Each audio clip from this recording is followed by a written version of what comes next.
All right, welcome to the Career Report. Hope everyone's doing well. Hey, my name's Tim Madden. If you're tuned in for the first time, and if you are, every week I'll break down what's really happening in the marketplace, right? Like who's hiring, who's laying off, but more importantly, what trends you need to know about right now. So whether you're in a job search, leading a team, or just trying to stay ahead of market shifts, this is your go-to source for real-time insights. And we keep it real here, so straight talk about your career.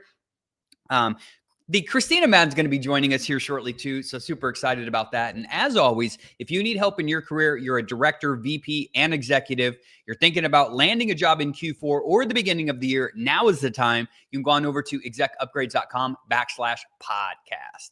So yeah, let's get started. So today's summary, right? From AI adoption to skill-based leadership, from the rise of fractional executive roles to the evolution of this hybrid culture. Man, the future of leadership isn't about managing what was, but leading what's next. You should be really thinking about that right now. What is next in the marketplace? So today, we're going to explore how today's executives can stay relevant, build stronger teams, and create meaningful impact in a world where what's happening right now, right? Technology is moving faster than most organizations can adapt. Hey, if you're tuning in, let me know, right? You know, there's like 100 new AI tools coming out every single day. It's freaking crazy. So not to go down the trail, but hey, by the end of this episode, you're going to have a clearer picture on how to future-proof, recession-proof your career and how to position yourself with the kind of executive organizations are fighting to hire. Welcome to the Career Report. Hello, Christina Madden. How are you doing today? Hello, I'm good. I was just admiring this wonderful sound quality that I'm hearing. You sound like nighttime DJ. Good. That's what we're going for. That's what we're going for. So let's get started. Christina, a recent study found that how many executives are already using AI in their work? Take a wild guess for me, right? How many executives are already using AI in their work? What do you think? Should be 100%, but I think it's probably 50%. Funny enough, it is 87% of executives in a recent study are already using AI in their work. But here's the interesting fact. Man, this is very interesting, and you would not think this. Are you ready? How many people? So we got the directors, VPs, and executives, right? But there's the other workforce, the entry level, the mid-management. What percentage of them are utilizing AI in their work? And I just want to be honest with you. It's more. Do the opposite of what you think. That's all I'm going to get. That's your hint. It's the opposite of what you think. I think I probably think already so different than most people. I bet you mid-level management is using it at a faster rate than higher management. So unfortunately, you are correct. It's wild, huh? Check this out. I don't like the term lower. Let me ask you. Okay, what do you think it exactly means using it in their work? Just meaning trying to optimize email responses, or what do you mean exactly? All instances is in this study. So, AI can be used for financial modeling. It can be used for email responses. It can be used to create pictures, digital marketing. It can help. Hey, do you remember when we built our first HR manual? What did we have to do? Remember, it was like taking forever. Do you know now that we could go to ChatGPT, Claude, etc., and we could generate one of those in less than 60 seconds? So how long did we spend on that? For like the big stuff too. I bet you people are using it less for the big stuff and more for the little stuff. But I don't know. We don't have that. We don't have that. But I will tell you, when polled, 27% of employees said they're using it, while 87% of executives say that they're using it. Well, so guess what? This will debunk that you should be scared of it, guys, because you think, oh my gosh, this is just taking over. But then it sounds like to me also the mass majority of people are not using it in their work necessarily. Exactly. And that's what you should be scared about. Really, if you want to be scared of something, be scared that if you're not using it, I would be scared. That's something to be scared about because your competition is. And as I said on the one on Wednesday, that this will literally make you 5 to 10 times more productive. Why would you not learn this? Yeah, so you'd be risking not being as productive as your competitors. Yep. Yep. So you need to learn, what do you need to learn about AI? Not just what AI does, but how does it drive your strategy and your decision making, and how can it help you? How do you close the adaptation gap so you aren't falling behind in the workforce? There is so many. There's nothing about resources, right? It's about being resourceful. Everyone's like, what's the best AI guide, Christina? What's the best? Hey, you know what the best one is? The one you don't have right now and you're not looking at, because there's hundreds of thousands of them out there. Start doing your research, right? Do you think that these organizations are doing a good job at giving their employees and leadership access to information to learn this stuff? No, but I will say the large organizations are. Microsoft's using it. You know, any Fortune 500 company, tech or not, they're using it. All the consulting firms are using it. The crazy part is all of the higher level consulting firms are using it, but the smaller consulting firms primarily aren't. Huge, huge advantage. So do you think that we're just having an open conversation about it, right? I don't want to take up too much of your time, but so do you think that there are scenarios where people are getting let go because they don't have the skill set and being replaced with new people that they're recruiting that do have the skill set? I don't think they're like letting Christina Madden go because Christina Madden doesn't know AI. I think they're letting Christina Madden go because as a byproduct of her not using AI, people that are coming in with her same skills but can utilize AI are 5 times more productive and valuable for the company. So do you know what I mean? I don't think it's the result like she's not doing it. She's just not as productive as other people could be. Yeah. So what do you think the mindset shift is for people out there? Because I know the general mindset is, and this is what I hear, like people are so scared of it. They think it's just taking over the world, or they're intimidated by it, or only the young people can learn it. And I'm just too old for this. I don't have time for this, whatever. What do you think the biggest mindset shift is to get it, like learn the skill, like move forward? I would say that you need to find the deeper reason, right? It's always about the deeper reasons. We talk about it every time. What could being 5 times more productive in corporate America do for you? Do you think that might future-proof your career? Do you think you'll be impacted by a RIF if you're 10 times more productive than you are right now? Do you think you might be able to add more value to the organization? And as a result of adding more value to an organization, what typically happens, Christina? If you don't add more value, if you do add more value, if you do add more value, you get to grow faster and make more money. Yeah. So if none of those appeal to you, don't learn it. But I would, right? Because AI, and you need to learn other things like, hey, how can I create a responsible AI culture? How can I enhance my leadership judgments? Why are other executives doing it right now? We're talking about reskilling. That's the new term, Christina, in 2025. Reskilling. I need to reskill my market. I need to reskill my teams. That's just a fancy word for saying, hey, hurry up and learn AI.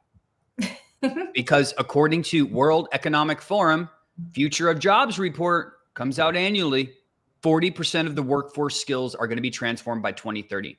That means that skills that got you here won't keep you there. This is nothing new.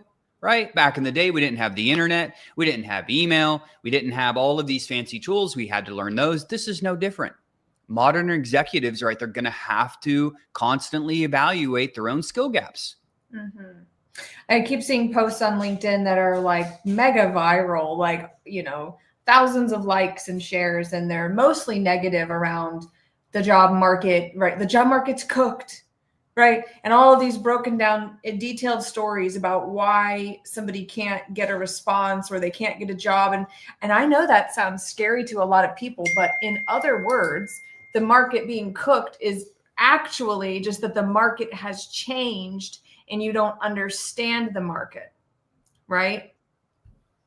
There's also interesting things out there too. A lot of people. So you heard it here first. I don't think we're going to have resumes. I don't think are going to be around that much longer, because here's why. everyone's using AI. And if you're not using AI, you should. I'm going to do some training on that in the coming weeks with our clients. But I really do think that the resumes and profiles are going to be they're just going to be gone soon. And I really do think what's going to happen is there's going to be some verification of skills that is going to replace that. I really do. Yeah. I mean, that sounds smart to me. The purpose of the resume back in the day was to use your knowledge, put your accomplishments. The same thing with and cover letters, like your expertise. Well, what happens when I can go to an AI system right now and say that I'm the best thing to slice bread? Well, if everyone in the world does that, well, then who do you choose now, right? Mm-hmm. You have 500 perfectly optimized resumes that have all driven amazing results. You know, one of my very first ever jobs, probably like before I was 20, there was a verification of skills. If I said I had to type this many words per minute, did you guys ever have the typing test? Yeah, absolutely. Back in the day, absolutely. So it would be probably something similar to that, but for actual skill, big skills. Mm-hmm. Yeah. So what would be one way, like how could you see that actually happening? Verification of skills. So bring a person in and have them like actually consult on a problem, or what? Or here is what I'm saying. So OpenAI and these different platforms are starting certification programs. Nothing's new to certification, right? Like we've had them around for a long time, right? We've had PMPs, we've had different things, etc.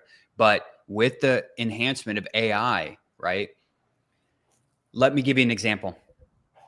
Let's say this is just one example of a CFO for financial modeling. Say you're trying to develop a 5-year plan. So basically, instead of like you have 60 days to analyze all this information and come back, it's going to be, hey, you have 10 minutes. Here's all of the documents. Utilize AI to develop us a plan that ... Here you go. Something along those lines. Yeah. Well, a lot of people are being asked to do that now, like in the interview process, for free too. Yep. So, hey, learn AI. We're going to talk about it all the time. Christina, in new fractional roles in 2025, all executive search firms, the headhunters, are reporting a huge surge in fractional leadership roles instead of the traditional W-2 work here, etc. Why is that? Because a sales leader, right, can do that faster than ever now, right? A sales leader can do that faster than ever. So executive search firms are reporting a surge in fractional leadership where companies are hiring more part-time people or project-based executives for specialized expertise. This trend reflects a deeper shift. So think about this, lots of companies are doing this. They're actually redefining leadership capacity. They're using data-driven hiring to replace the traditional hiring process. Wait a second. So this is all great. I just had this moment where I was like, wait a second. If we have to prove our skill set, it'd be better at what we do, implement better systems, all these things you're talking about. Imagine how much better businesses can be. Well, yes, you are right. But here's the downside. Anyone who is not taking this SHIT seriously, if you think, because I know you're on LinkedIn a lot too. I know you scroll around and we see the countless frustrated leaders that no one calls them back and all of the things, right? If they think it's bad now, just wait until 2026, because I'm telling you what, it's going to get tremendously, tremendously worse. So I just hope and pray that people start taking this very seriously right now, because if they don't, it's not like, oh, it's going to take them longer to find a job, Christina. It's going to be, they are not going to be able to find a job, unfortunately. Right. Like ever. Yeah. Until we just posted a funny, well, it's not really funny. We try to make some humor out of it, but we have Instagram reel. If you don't follow us at Executive Career Upgrades on Instagram over there with about 200,000 other people. But there was a clip, oh gosh, I forget the movie that it was from. And it was a guy tapping the button, submitting your application. Yeah. Soonest response, 55 years. And it really had me thinking for a second. that is what people are up against, is even getting a response at all. That, oh my gosh, it's like. Yep. And that brings us to topic number 4, workforce well-being. Culture and remote hybrid dynamics are shifting so much. Research shows that employee well-being, one of Christina's favorite topic, and engagement are now critical differentiators of company performance. When you add in remote and hybrid dynamics, right, leaders now are balancing so many more things. So here's some things to think about. How do you build a culture of trust and transparency in this new market? Everyone's using AI. How do we address mental health and burnout, right? How do we understand these ethical AI expectations, right? Because there's some companies out there, Christina, that are saying, don't put our information inside of ChatGPT. And I get it. We're not uploading patents or, you know what I mean? But, there's a lot of resistance in the workforce for different leaders to let them use that. So, man, it's getting very difficult now to be a leader in corporate America. It just really is.